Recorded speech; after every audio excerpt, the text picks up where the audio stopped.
Сәлеметсіңдер ме балалар, бүгін біз жануарлар әлемімен танысамыз. Кейбір жануарлар үй жануарлары, кейбірі жабайы жануарлар. Олар әртүрлі тамақтанады, әртүрлі өмір сүреді және де әртүрлі қорғанады.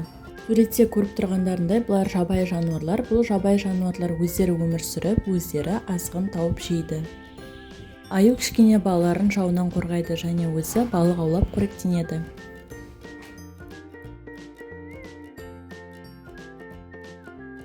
Қоян болса шөппен қоректенеді. Жасырыну тәсіліне келетін болсақ, ол орманда шөптердің арасына жасырынады.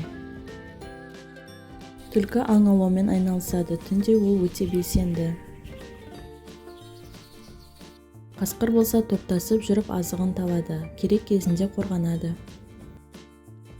Жабайы жануарлар әлемінен қызықты факт: жабайы жануарлардың кейбірі тек түнде жүреді, мысалы түлкі мен қасқыр түнгі аңшылар. Ал үй жануарларына келетін болса, олар адамдармен бірге өмір сүреді, бізге азық береді және де олардың осы үстімізде киіп жүрген киім де осы үй жануарларының терілерінен, жүндерінен жасалған.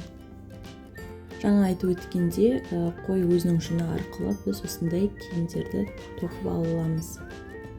Ал сиыр болса, ол бізге сүт береді, біз одан әртүрлі сүт өнімдерін жасаймыз.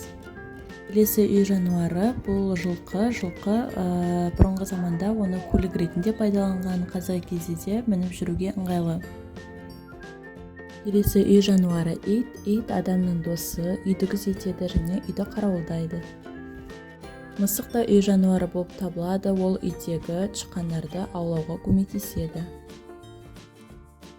Балалар, сендерге үй жануарларынан қызықты факт: иттердің кейбіреулері арнайы жұмыс істейді, яғни іздеу, құтқару жұмыстарына қатысады.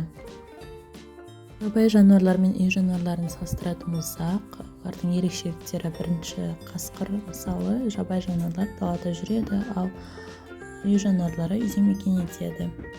Жабайы жануарлар азықтарын өздері тауып жейді, ал үй жануарларына адамдар тамақ береді.